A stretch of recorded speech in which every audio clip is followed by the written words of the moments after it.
Welcome to Stories of Impact. I'm writer-producer Tavia Gilbert, and every first and third Tuesday, journalist Richard Sergey and I bring you conversations about the art and science of human flourishing. First, a very happy new year to all of our listeners. We're so glad to be back with you, continuing this season focused on developing the tools for human flourishing. Today, we are in conversation about a deceptively simple practice that promotes understanding, deepens empathy and connection, and can even create peace. In fact, this skill is one of the most essential components of human flourishing, though it's one that might seem more difficult to implement than ever. It's the act of listening. Our guests today are researchers Netta Weinstein, Associate Professor in Psychology at the University of Reading, and Guy Itzchakov, an Assistant Professor in the Department of Human Services at the University of Haifa. Professors Weinstein and Itzhchakov are among the awardees of the Templeton World Charity Foundation's Grand Challenges for Human Flourishing, an investment of $60 million to grow the field of human flourishing, encompassing scientific research, practice, and policy. This research team is working to develop a scientific understanding of what listening is, what its benefits are, and why it matters so much to our well-being. Let's begin with Professor Netta Weinstein, who describes the goal of her research: to build a protocol of listening that can be implemented globally in order to create a better world. My interest in listening actually began with an earlier interest in self-expression.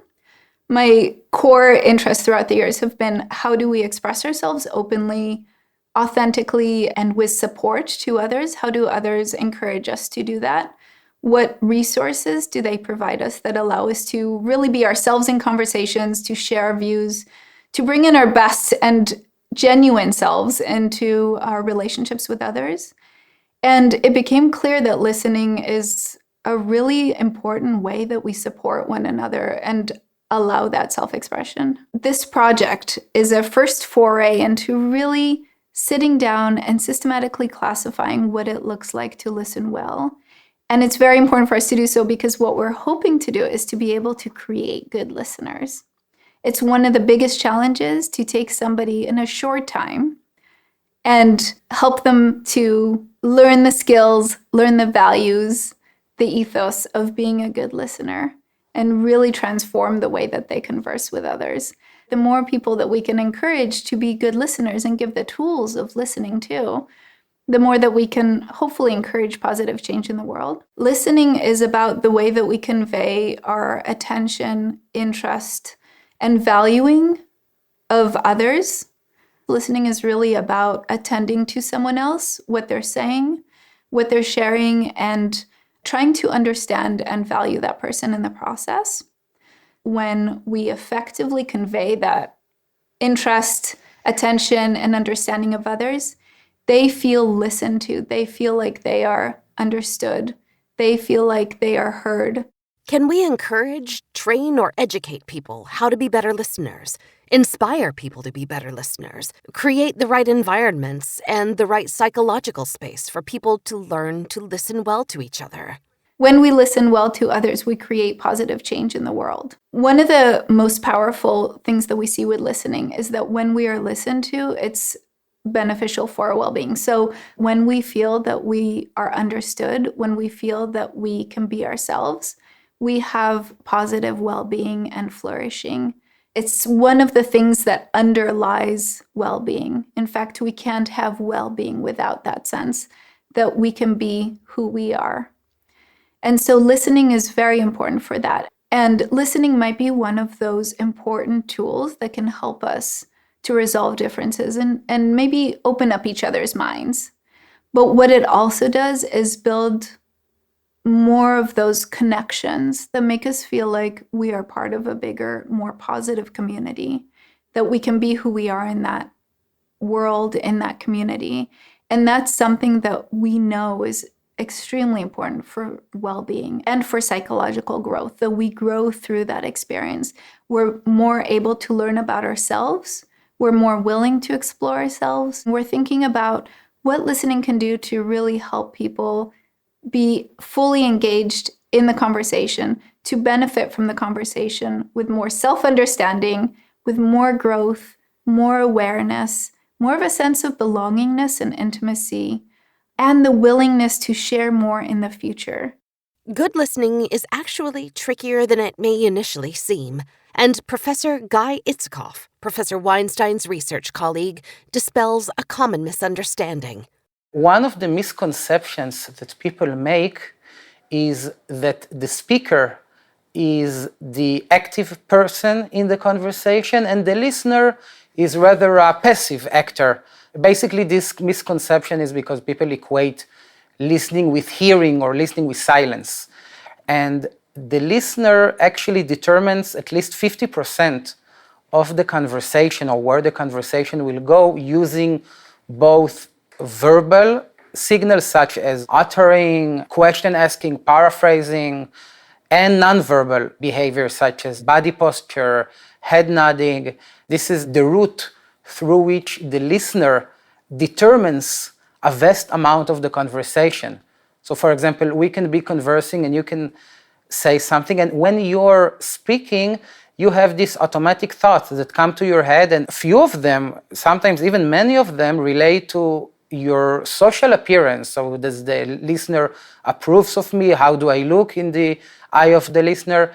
And if, for example, I as a listener will present facial expressions that convey curiosity, like opening my eyes and leaning towards you and nodding when appropriate, not too much, but when appropriate, you will perceive that I'm really there with you. There are actually studies showing how listeners affect the speech fluency and even the memory of the speakers. So the listener is a very, very, very active partner in the conversation, and this is through both the verbal and non-verbal channels that the listener has. Professor Weinstein adds, Naturally, when people talk, there's a listener and there's a speaker, but people change back and forth in terms of what their role is. So in a conversation, both or all participants have the chance to be a good listener and have the chance to be an effective speaker. Both are very important and both drive the experience and the outcomes, what happens as a result of that conversation. And so the listener is an active partner in that conversation.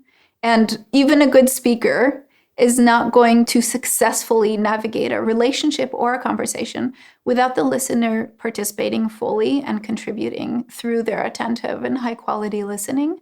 The benefits of listening, in my perception, do not come from the listener or from the speaker, but from the connection and from the chemistry that is generated between them. It's not something that is only in me as a listener or only in you as a speaker. It's the connection that we generate during this process of listening that has downstream effects on the positive outcomes that we know of, both for the listener and for the speaker. The major player in the process is the connection, and the listener and the speaker are the generators of this force of connection that benefits everyone in the process. listening even has an important role to play at work. It's very important for organizations to implement listening training. We are seeing tremendous effects on the connection that it facilitates between employees and on reducing burnout and anxiety and increasing relatedness. There was an interesting study that found that checking in is rated by employees as more important than other aspects of the workplace that people think are much more important, for such as being invited to an important meeting and etc. And checking in is spending a few minutes with a colleague asking, so Richard, how are you? How do you feel? Asking, really taking interest for a few minutes a day. But it's the attention that you give. The people want the attention. They want, when you give someone attention, they feel that they matter. They feel that they are important. Organizations are increasingly investing in trying to understand those experiences of individuals from different backgrounds, but also how can we promote an inclusive workplace, one where people value one another, one where people can attempt to interact with, respect one another, even if they come from different backgrounds. Listening is a really important tool for doing that. So, if we want to become better listeners, how might we begin? Listening is about stopping those things that I'm thinking about, saying for a second, all right, I'm going to set aside my own interests or concerns, worries, those things that are interrupting my ability to be in the moment. So I make an effort to be in the moment with the person that I'm talking to. I take the time to focus not just my attention, but also relax myself and really yield to what's happening in the here and now. I forget for a second those things that I wanted to say to that person, and I allow them to drive the conversation for a short while. Say, from now, I'm not going to have an agenda. For me, it comes down to being mindful in the moment and putting myself in a position where I'm interested in the person that I'm speaking to. People have an innate need to evaluate what they hear, an automatic need, and it is really hard to fight it. But a precondition for good listening will be to let your evaluative thoughts come and go. In order to listen well, you need to decide that this is one of your priorities, because good listening requires an attitude that I want to decide that this is something I want to prioritize. I want to be a good listener, and this is a journey, because it takes up time, it takes up energy, it takes up cognitive resources, it takes up emotional resources. You want to be non-judgmental towards the speaker. You should also be non-judgmental towards yourself as a listener. After you realize that maybe you're not as good a listener as you thought you were, and have a learning mindset to reflect back on the conversation, think about points that you missed, like doors that the speaker opened for you and you didn't came into, places where you could have asked a question, could have provided a reflection, could have exhibited better listening behavior, and learn it for your next conversation or the next time you wanna provide high quality listening to someone. So it's a learning, it's like a muscle that we need to train, like riding a bicycle. Something that we cannot just read about it, mostly about the practice and before the attitude, that this is something you really wanna become. What else has the team learned about the ingredients of good listening? We certainly use our bodies, our eyes, and our postures to convey, yes, I'm hearing you. We nod to say, yes, I understand what you have to say. And that's an important piece of communicating to the speaker, I'm here with you. I'm not thinking or engaged in something else right now.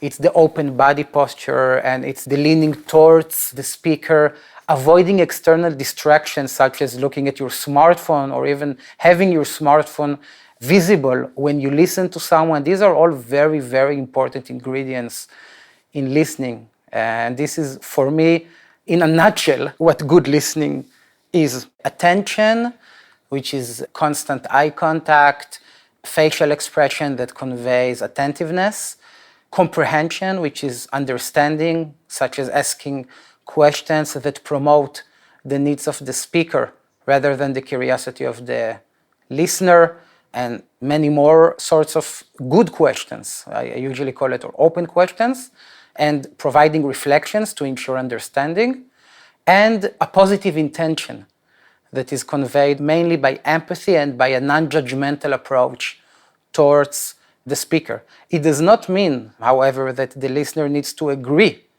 with what the speaker is saying, but to accept the right of the speaker to hold a certain point of view. When the listener sees that the speaker is still paying attention or maintaining constant eye contact, the listener gains confidence, and a good question conveys that a listener is really trying to understand or even understands what the speaker is saying.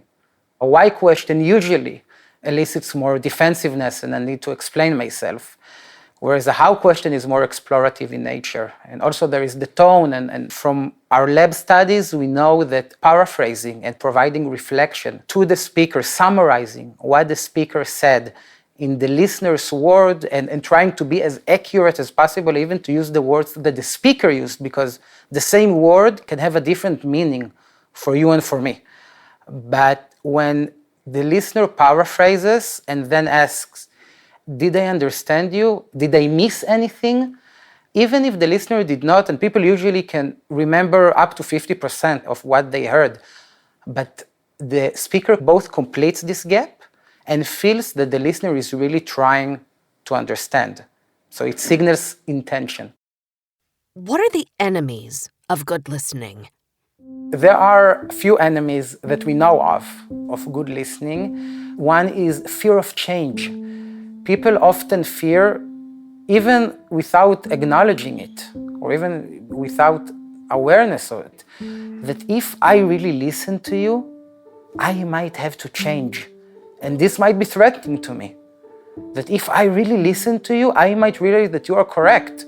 And I might need to revisit my perspectives and change myself. And this is a lot to take. The other one is loss of power. Good listeners are perceived as less dominant by their speaker. So they lose dominant, which is social status, but they gain a different form of social status, which is prestige. But not everyone are willing to do this trade-off between power and prestige. So if a listener is high on the value for power, there is a good chance that they will not be able to listen well, because they might fear that if they are not heard and if they give the space to another person, they will lose from their social status. So this is another enemy, the loss of dominance. Another enemy is secondary trauma. There is a term called compassion fatigue. For example, social workers and clinical psychologists sometimes experience this like a second-hand trauma, that you receive the trauma of the speaker and it can cause emotional costs for the listener. Fear of intimacy is an enemy that I mentioned. One is lack of story. We found that listeners find it easier to listen when the speaker is telling a story versus telling facts or descriptions. This has to do with how the speaker frames the content. And the last one is time. Listening, as I mentioned, it requires time and effort. And these are limited resources. This is the resources that we equate with money. Time equals money, energy equals money. And not every time we have the willingness or the preference to give this important resource of listening, of the time and energy that listening consumes, to the person that asks for it. So this is another enemy, that we have limited energy and time. The intimacy and connection that listening makes possible is directly linked to human flourishing.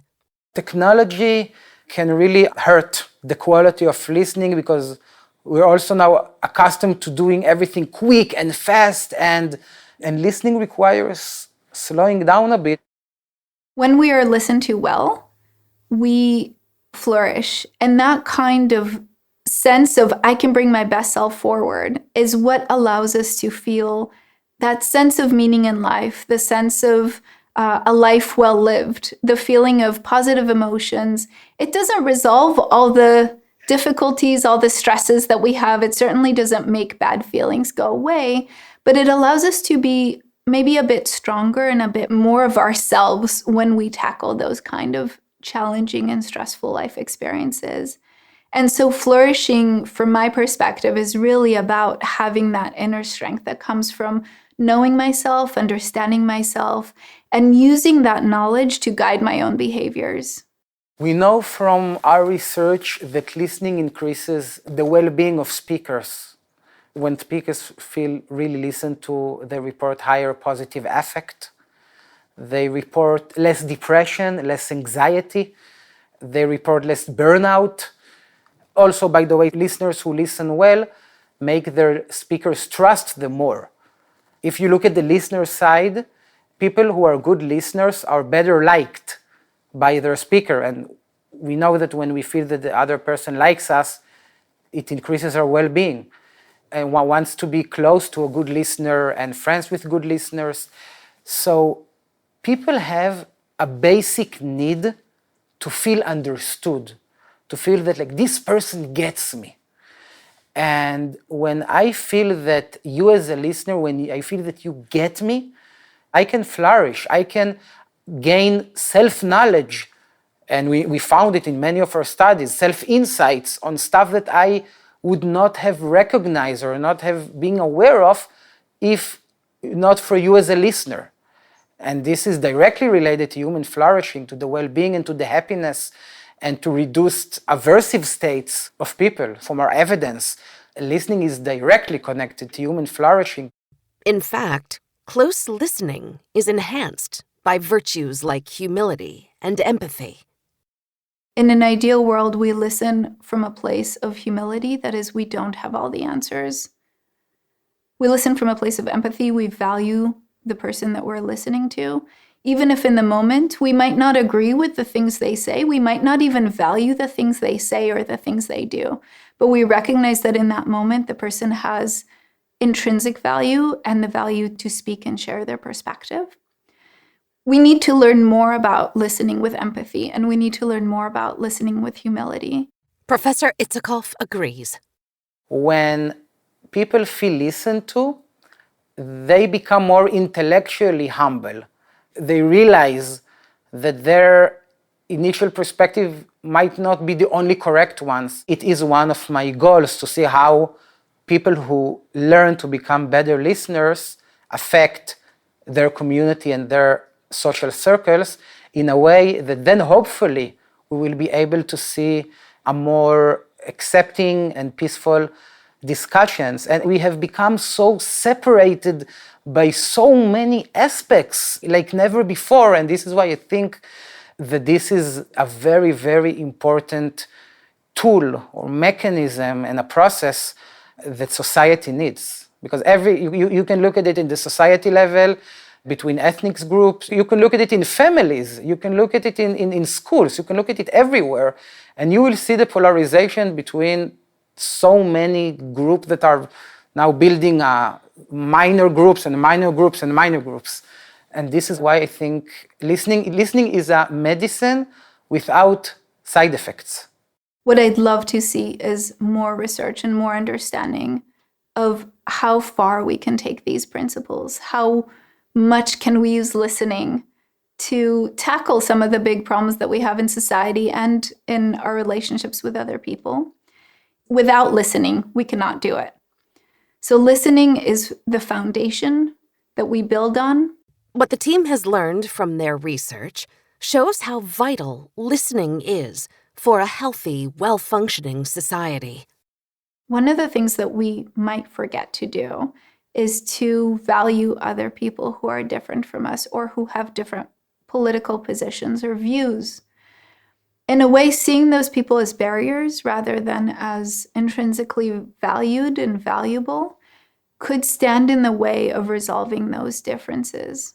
If we see them as barriers, challenges, if we assume that they are incorrect and stick to that assumption, it's very difficult to convey listening at the societal level or to convey listening to those who are different from us.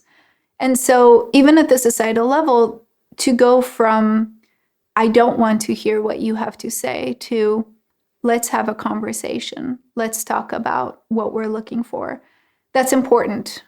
We found that good listening can make speakers' attitudes more complex, less extreme, without receiving any persuasive attempt. And this has a lot to do with the receptive space that is created between, we call it togetherness, between the listener and the speaker. Listening can reduce speaker's prejudice. It is very difficult to listen to someone that you hold a stereotyped attitude towards. You have automatic judgments in your head towards this person, and this really makes listening difficult when you have so much prior stereotypes towards people. And I think the first step is becoming aware of it. Because if you talk to the average person, people will not tell you that they have biases. We see it for many of our studies, like a lot of the answers are, I do not have biases against any group, but then when the conversation goes on and on, you see that there are biases towards certain groups. We need to know how we can listen, even not cancel out our biases, but listening beyond our biases, that I will see the person behind the stereotype that I have. And this requires training. This is a skill and this is a process. Though both researchers recognize the great benefits of listening, Professor Weinstein also acknowledges how difficult it can be to fully engage in the practice of listening. To listen well, we need to be in the right headspace. And in a way, our hearts need to be in the right place as well. So to listen well, we need the space to attend carefully to what someone's saying.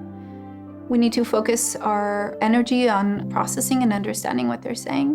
To listen well, we need to be open to what they have to say. So it's very difficult to listen well, but have the intention to stop someone talking, to intervene, to share your own perspective, to really, really engage in listening, to really demonstrate to someone that you are listening. It's important to be really inside open to what they have to say. And so the flip side of that is that we listen poorly when we are defensive, when we feel threatened, when we feel stressed or tired. Those kinds of things can also interfere with good or high quality listening. One of the things that makes listening very difficult is sometimes we don't want to hear certain things from others. And through listening, we essentially are asked or asking ourselves to put those views aside, our own needs aside in the moment, and say, I'm willing to put aside my perspective and hear what you have to say for now. And that kind of courage and that challenge, that needs to be met from people being willing to sit with their own discomfort when they hear things that they might not want to hear or that challenges their own perspectives, and attend to those different views. It's okay that we're different, but we need to find what is not similar, but what keeps us together rather than separates us. And then I think it's creating places for good listening to take place. You need to create the environment for it. It will not happen when you and I are standing in line and you're trying to get past me and I'm trying to get past you. It will not happen there. It can happen if we create places where people can experience it and can practice it. I think it's a start in order to learn that we can accept each other, even despite holding different points of view that are important to us. But at the end of the day, everyone wants to be happy. Everyone wants to live in a peaceful world. Everyone wants to raise their children in a better world. We won't be a person that tell you that, no, I'm against it. I'm against peaceful and good relationships. We need the structures and the tools. And I think listening is one of them, is a major one of them. But you need to create the environment for listening to happen. Otherwise, we just see more and more polarization everywhere we look at. It's very difficult, by the way, to listen well to something that you disagree with or especially strongly disagree with. But you need to create the conditions to rise above the differences, to have a connection. We can still have opposite attitude, but we can converse in harmony and in a good way. And this is the type of conversations and discussion that I think we want to see more, regardless of the content that is shared. So it's not about what is being said, it's about how it's being said and received, which I think will open an avenue for more inclusion and tolerance and acceptance of one another, despite the differences that will forever be between people. It requires a lot of ourselves to listen well, and especially when we disagree, and especially if we're stressed, and especially if we're threatened or tired. And so we can think about listening as a skill that we build, as a muscle. And it's something that we can train at, we need practice at. To really listen well to somebody else opens up a space where speakers, where those who are trying to convey their views feel really understood, heard, and that they can express themselves. And that creates a bond between the listener and the speaker that isn't possible without that space being created. And so one thing that listening does is it builds a strong relationship, even a relationship or intimacy in that moment. People feel that they are autonomous in that moment, not just free to do what they like, but free to be who they are, free to express themselves, have their opinions, values, share those values, and be self-congruent. Basically be who they are outside, have that represent who they are on the inside. Listening is very powerful for allowing that. In a way, it creates a foundation for having an honest conversation where both sides feel like, in the best case scenario, they can bring their full selves forward, be heard, and maybe they won't come out fully agreeing, but the process will be one where effort is made on both sides. Listening creates the atmosphere that is conducive to us being open to others' perspectives, being willing to explore ideas and values and backgrounds that make us uncomfortable, being willing to challenge ourselves more. In fact, their research findings reveal that it's the medicine of listening, not argument, that can open people's minds to new ways of thinking. It's a difficult process, but listening in and of itself can result in an attitude change of the speaker without the listener providing any persuasive attempt. I've been intrigued early in my research career by a phenomena called the boomerang effect, where people try to change the attitudes of other people by basically, simply put, arguing with them, and they get the opposite result. The attitude of the recipient becomes even more extreme. And one of the main mechanisms that operates in the boomerang effect is defensiveness. When I feel that my freedom to hold a certain attitude is threatened, I might become defensive. And instead of hearing your arguments when you are talking, I will be thinking how to counterattack your message. And this is the type of conversation I often see. You can dislike your neighbor because his perspective on the vaccines. It doesn't matter now who is right and who is wrong. The question is, what is your goal when conversing with the person? If your goal is to change your neighbor's attitude and to persuade your neighbor that this is not as he thinks, this is a different process, but you can agree to disagree. I think like this and you think like that, but let's talk about something that unites us rather than what separates us, because we can spend our entire life, and we are doing it, by the way, conversing and arguing and disputing about everything that separates us, and it will never end. And we see that as the world becomes more and more uncertain, we see the gaps are growing and growing and growing. I think instead we need to change the nature, no, not the content. We can talk about things that we disagree, it's okay, but it's how we talk about it. When we are asking someone to change their beliefs or their attitudes, we're asking them to do something that's quite difficult, which is to challenge themselves, to acknowledge that maybe they weren't right all along. Some of that could potentially mean giving up on the sense of safety that, yes, I understand the world, I can predict the world, and my interpretation of the world is correct. Some of that means those things that my culture taught me, my community, my family taught me, those truths I knew might not be so true after all.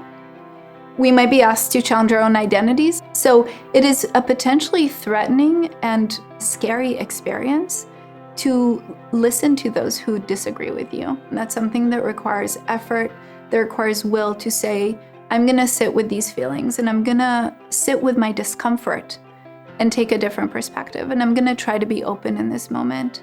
What good listeners do is they help to create that sense of safety and that sense of openness. That means that defensiveness isn't the most overpowering thing in the moment, because you're willing to listen to me, even if just for the moment. That means that maybe our disagreements aren't as fundamentally threatening to me as maybe they feel otherwise. At the end of the day, you want to get along with your neighbor because it determines your well-being and your quality of life. So the question is if you're willing to make an effort, and this is an effort, as we all know, to sometimes listen to stuff you disagree and say to yourself, I disagree, but I give this person the autonomy and the freedom to express what they think. And then you will see that on most cases, they will reciprocate to you. Whereas when you argue, you usually get, you know what, you get back. Good listening does not equal agreeing with the speaker. It's about the positivity resonance. It's about the non-judgmental attitude towards one's freedom to express the attitudes. And I think this is where we need to invest our effort. Not to have everyone think the same, because we know it won't work, and we know that we'll see more and more and more separation everywhere we look. As polarization continues to worsen, the team feels some urgency around sharing their research findings. What I think and what I'm trying to achieve in my listening training, the listening training that I study, and it's quite challenging, is that we want to see the people that received the training and received the skills serve as social agents. Their most hopeful discovery is perhaps this one that I hope will make each of us consider what opportunity we have to be positive change makers through the act of listening. One good listener can have downstream effect, can be contagious for the family, for the workplace, for the community, and provide an example that then can build a process. We'll be back in 2 weeks for a conversation with another thought leader, Deepak Chopra. Here's a preview. If you have meaning and purpose in your life, if you have worthy goals that are not only about you, and if you know how to make other people happy by giving them attention, affection, appreciation, and acceptance, then that's the fastest way to be quote unquote happy. When you make somebody happy, you automatically feel happy. If you appreciate the Stories of Impact podcast, please follow the podcast and rate and review us.